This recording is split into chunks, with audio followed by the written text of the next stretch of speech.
I'm Lily. And I'm Kiev. And welcome to the portal of our minds. I really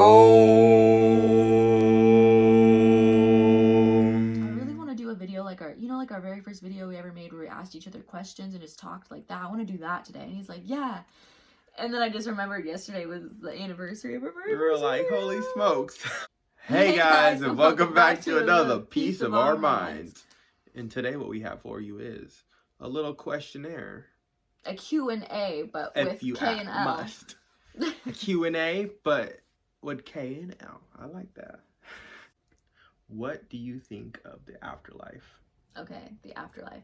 And it's funny, I'm pretty sure you did ask me that in the first video, our first video ever. So that's kind of funny, but I don't remember what my answer was. Maybe it'll be the same, maybe it'll be different. I don't know. The afterlife is, I don't think it's just one thing. So I'm not a religious person, and I don't believe in heaven and hell, or at least the way that it's made out to seem in religion. Yeah. So I, in a sense, believe in heaven and hell, but just not, I'm not going to get into that right now. I think that the afterlife is a bunch of different things because I believe in reincarnation, but I also believe in spirit guides, and then I also believe in going into other dimensions. Like I feel like you have a choice once you die, and I do believe I said that before too. It's not just like, oh, you did good in this life, congratulations, you get to go to heaven, or oh, remember when you did that one thing, down the chute you go. Like I don't think it's like that. I don't think it's like that at all. I think we pass, and then obviously we're introduced to things that our human mind could not comprehend. Like I feel like a lot of us just, there are psychics that are able to speak with people from the other side. So I think that there are people out there who do have very specific answers about it. But me personally, I don't. But I do have this book. I have this book. He does, but I'm really interested in it. So I'm going to read it and see what else it's got to say about it because I'm really curious. And if you guys are wondering who it's by, it is Chris H. Hardy. What I think of the afterlife is, it's literally like it says, it's the afterlife. So technically you don't really know, but one thing we know is that energy can't die or be created. It's just there. So, and we have energy inside ourselves. So when our physical body dies, we move into this next realm. We're in this, I don't feel like we go into space, but I feel we go to a different realm. Like, what if, sorry, I just interrupted. No, it's okay. But I just thought of ghosts, because I think about ghosts too, because it's like I believe in reincarnation, I believe in all this stuff. Now I'm like, okay, so where do ghosts come in? Because I've seen them, and I know multiple people that have seen them. So it's like, I believe them, when you see something, you can't unsee it sometimes. I feel like people bind their souls to their body, and when they bury it on Earth, it stays on Earth to protect them. I just don't know. I think so. That's a good theory. I did hear that a lot of times when there's a ghost, it was a tragic thing that happened, like they died so fast, or it was just a tragic death that it didn't process, so they were still kind of like stuck here and confused. I like that one. I've actually heard of that from like a psychic, so years ago, but that's so deep. Right? My question. Your question. Yeah, so let's hear it. Where do you think souls come from? Ooh. Like, not like how do they come from, like from Earth to Earth, but where do they originate? Like, how do they start? I actually have a really good theory on this, and I'm really glad you asked me this question. I wasn't actually because I don't know. The Big Bang. Where the Big Bang began is where essentially all energy started out from. So I feel like, okay, this is going to get you real excited. I already know. So okay. Imagine Earth's right here. The Big Bang started from right here. When boom, energy spread. Earth was created. More energy still coming there. And souls can come from there. So those souls, along the way, they collect energy to form a soul, to be able to, and it takes a while to get to this Earth, right? Or it may not in their eyes because they have a direct way to get there. Time doesn't exist, though.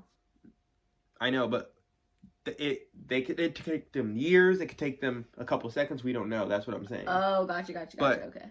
as they get to Earth, they're considered a soul. But some people speculate them to be new souls, right? Well, essentially, they're not the new souls. This is where I think time does come into play. Whereas it takes a long time from souls to get from the Big Bang to this Earth, because it takes a while. So imagine this is a soul that I originally said came from the Big Bang. It's real close to Earth. Well, new souls are being born from the source. So therefore, they still have to come a really long ways before they can enter Earth. So by the time this one is right here, this one is already in a body on Earth, while this one's now halfway. Okay, I'm kind of lost on what you're saying, but as you were talking, you did spark something in my brain. Okay. Well, let me rephrase it without using my hands so I can say it quicker so it makes more sense. Okay. So from the Big Bang, souls travel to Earth. One soul. Okay, so let me put this in. But where do the souls come from? From this, or I have this theory that there's a housing of energy. There's just at the beginning of the universe, wherever we originate from, there's this ball of energy that's there. It's just energy. Yeah, it's just a massive energy ball. Not like a sun, not like anything. Like it's of just the creator? Yes. Himself? It is the creator. Like, it's just a massive energy, right? And souls pop out. Okay.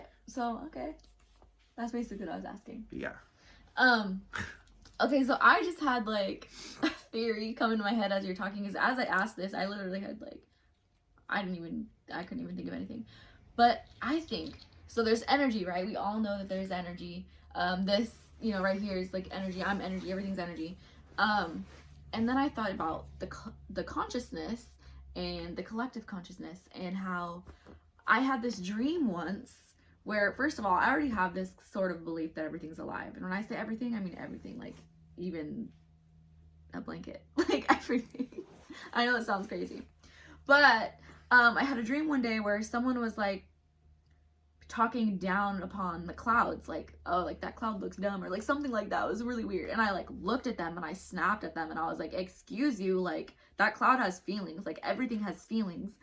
And then I was like, just now I was like, the consciousness. I was like, if everything is like, what if everything had a consciousness? Like, I have something to input into that.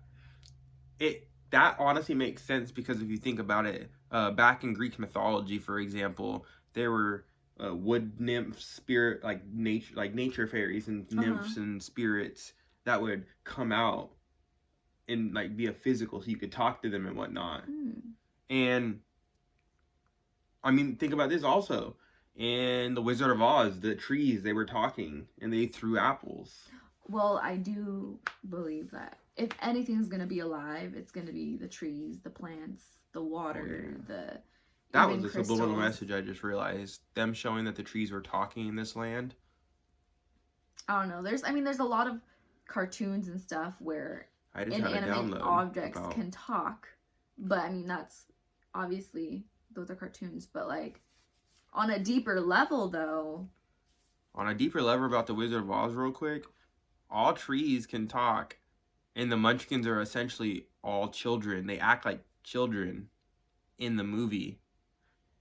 They're enlightened always. They're always happy, I guess. I haven't watched that movie in a long time. That's literally telling us how we're supposed to be, essentially. I mean, we are supposed to be happy. We are supposed to enjoy life as a child would. Like, I wholeheartedly believe that that's what, like, the meaning of life is to enjoy it. And with everything that goes on, sometimes it distracts us from the joy. That's why people say stop and smell the flowers, because a flower reminds you, like, hey, don't worry, they're over there smelling good, looking pretty for y'all. Well, I hope that sparked some conversation for you and your friends, you and your family, you and the internet. Like, we hope that sparked some thoughts for you. Yeah, I'm sure there's a bunch of people out there that are like, wow, you're freaking crazy. And then there's going to be people out there that are going to be like, huh. And guess what? I like those kind of people. You got to think sometimes, You got to ask questions, too. Uncomprehendable, Like, that's the thing about humans. We think we know all these things, but you could you could be learning nonstop every single day of your life until you die, and you still wouldn't know everything. Like, there's so many things to know, and there's so many things we think we know that we don't know. Like, look at how many times science has been wrong, and so many people out here still wholeheartedly think it's all real. Like, true. come on now. There's It's the truth to infinite everything. universe. And Peace. peace. Love you. Love you guys.